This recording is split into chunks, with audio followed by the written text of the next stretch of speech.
আজকে জগন্নাথের রথযাত্রা, এই যে সব জোগাড় হচ্ছে।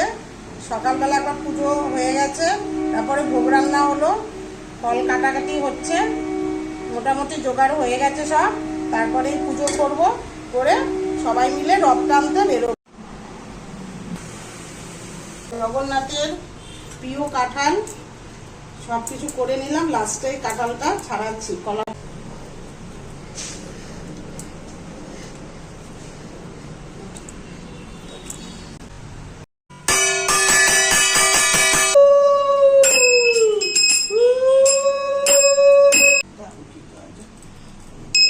হরে রাম হরে হরে হরে হরে হরে কৃষ্ণ কৃষ্ণ কৃষ্ণ